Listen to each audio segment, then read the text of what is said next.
ساڵی دیچیمە هەولێر باقلاوە شتێوانە بوو لە هەولێر بەس ئەو جارەمە بە کوردستان ئەمە ڕازینە بەردەڕەش دەبی ئەو جارە بواتە هەولێر هەر کەسێک و بەوکی خۆدا هەیە جینان دەد ئی وەڵڵا عیبە کرێتە قورئانیش بەلاوکێوە عالەم قسە خراپ دەنووسیت ئی وەڵڵا ناکرێت دەبی ئێمەلا دەلێوە دزە دەبی شتێک کوڕە عالەم و داناکە سێبەر ئێستا من حاليا موبايلم نما موبايلي دي فرضه والله هنجني قردو بس العم تلفون ده كم لبو عالمي ده قردم بدو والله دقيقه بسم الله الرحمن الرحيم ئەم کاتتان باش بینەرانی پایتەخت میدیا لە قەزای بەردەڕەشین گەنجێکی قەزای بەردەڕەش بە ناوی کەماڵ گۆران کە کەسێکی ناسراوە لەو سنوورەوە خەڵکی خۆشی دەوێ بۆ مانجی مەولید لە دایکبوونی پێغەمبەری ئیسلام درودی خوای لەسەر بێ بڕیاری داوە 300 سینی پاقلاو باتە هەولێر و لەوێ بەسەر خەڵکی دابەشی کاکا کەماڵ ئەگەر بیتە ئێرە کاکەماڵ چۆن بۆ ئەو بیرۆکەت بۆ هات بە تەمای چی بۆ مانجی لە دایکبوونی پێغەمبەری ئیسلام درودی خوای لەسەر شي بخيراتتان دەکەم دەستخۆشی لەو قەناتی دەکەم وەڵی ئەو بڕیارە ئەمن ساڵی دیچیمە هەولێر باقلاوە شتێوانە بوو لە هەولێر ئەو عالم بەغێر شت بەغێر طریقە بەغێر تێگەیشت لە من الحمدلله خدا دایتێ من ئەو جارەش لەوانەیە 200 مەزمعەبی 300 مەزمعەبی هەسەد تااقەتی خۆم و برادرم مش هەیە هیوای هەژاران سلااو ڕێزم نەبووی هەیە بە پێویستی دزانم پاقلاوی بەردەڕەش خاستن ئێرە ئەمە لێرە پاقلاوی هەموو بەخۆ بەدەستکردی خۆیان چا دەکەن ئەم بڕوونی خۆیان چا دەکەن دەبەمە ئێرێ دەبمە هەولێر بڕیاردا و بێ هەولێر لە بەردەڕەش دەیکڕی و دەبێ هەولێر لەوێ تەوزیعی دەکەی بەڵێ پاقلاوی باشیش دەبێت دەرەجەیەک پاقلاوە دەبم وشی شاریات لە هەولێر ئەی بەناوباگ نییە لە هەولێر ئەوەش لەویە ئەوزە لەوێ خۆت دابەشی دەکەی لەوێ دەبی هەتا هەر 300 سینی تەواوی بە خۆت هەر لەوێ دەبی واللهی شەر نییە بەس ئینشاءالله بەخۆم مۆجود دەبم لێرێ کاردانەوەی خەڵکی چییە بۆ ئەو کارێک واللهی کاردانەوە هەر کەسێک و بەوکی خۆدا هەیە جینان دەد ئی وەڵڵا عیبە کرێتە مەسەن ئێستا من پۆستەکەم کرد هەیە دەری درو دەکا هەیە دەری نزام چ دەکات ئی عیبە من نەدەناسم نەدەمناسی ئی باشە بچم شکاتی لێکە ماڵ خراپ دەبوو دەبی هەموو ڕۆژ لە دوی بچم باشە عالەمە لە وازنێنانی ئەو قسەی ناشرینە کرێت دەکەن وەڵڵا نابین ها لە سوشیال میدیا زۆر قسە دەکرێت کورە عیبە ئەرێ وەڵڵا هەموو دەکەن شتەکە داعی نییە پەیامت چییە لەوە خەڵکانە شتی ناشرین لە کۆمنت دەنووسی مەسەن ئیشی باش بکەی هەر دەنووسن ئیشی خراپ بکەی وەڵڵا قورئانیش بەلاوکێوە عالەم قسە خراپ دەنووسیت ئی وەڵڵا ناکرێت دەبی ئێمەلا دەلێوە دزە دەبی شتێک کوڕە عالەم و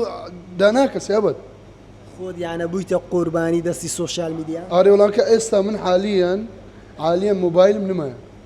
عایلم موبایلم نمایە ئەو موبایلم هەیە ئەو موبایلی دیم فرەدە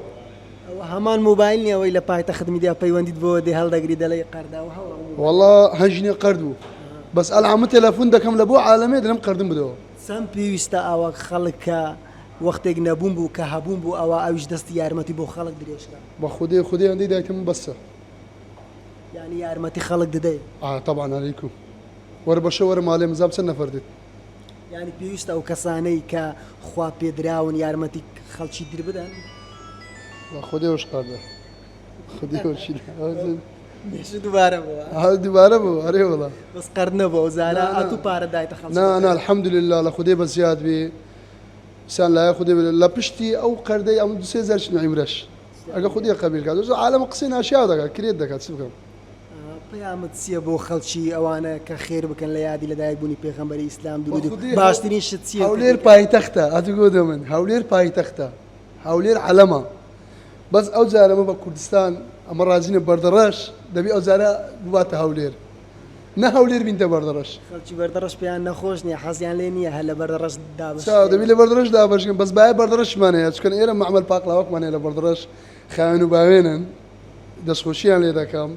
ناویانش ناینم ئەوە دیارە عوزەی نییە ناویان بینە عوزەی ڕیکلامیشی نییە لە بۆیان بگەم بە قورئان ئەوە هەموو شتەکە بەخۆم دەخۆمە من بەخۆم دەخۆم خایەن و باوێن نوانە وەڵڵا ئەمن ناسمە هەموو زیەیەکێ یان شاریات یان ئێرە کاکەمال یانە تو دیارە بەناوبانجی بە پاقلاو زۆر حەزت لە پاقلاوەیە بەرێ زۆرترین پاقلاوە لە سەریە خواردە بچەند پاقلاوە وەڵا ڕۆژکانی مەزمعک لە شاریات لەبووم هات چەند قڵت لە سەرێ چارم خوارد زۆرترین چاردانە بۆ 4 5 6 خواهم ناخۆم تۆ ئێستا تاقیکەوە بزان والله دقيقة بسم الله الرحمن الرحيم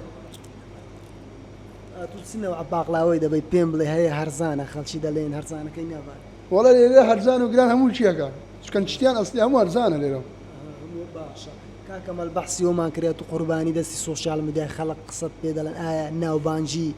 شتێکی خۆشە یان ناخۆشە بەڕای بە قورعان نەخۆشترین ژیانە ناوبانجی ئارێ والله ئەوی تێ دەڵێ ڕسم لەگە بگرمەوە هێ ڕسم چ بگرمەوە ئەنە خەڵک داوای ڕسمت لێ دەکات ئارێ والله ناوبانجی خۆشە یان ناخۆشە بەسەر قورعان نەخۆشە نەخۆشە هذا زوجيش دليل وقرده يكون خاطر خذ يواز مال بينا ئەوە ینی زۆر شتی لە تۆ وەرگرتوتەوە ناوبانجی اري والله والله جيان نما ئەو حڕیەتت نامێنێ والله نامينت حقوشي نامينه کۆتا پەیامت چێ بۆ خەڵکی هەولێر ڕۆژی مەولودی چاوەڕێت بن بخدي ان شاء الله اجا خدي بماني لي ان شاء الله شي مشكله نبي ان شاء الله خدمتنا عندكم قلب خيرات عندكم اجا هاتنا بردرشش حتى نين ايرنس نخيلجي اتبرا غوري سر صاحب خدمتكم بەڵێ بینەرانی پایتەخت میدیاەوەی بینیتان لێدوانی کەمال گۆرانە کەسێکی ناسراوی سنووری قەزای بەردەڕەشە بڕیاری داوە بۆ یادی لە دایکبوونی پێغەمبەری ئیسلام درودی خوای لێبێ 300 سینی پاقلا و باتە هەولێر و دابەشیکا بەسەر خەڵکی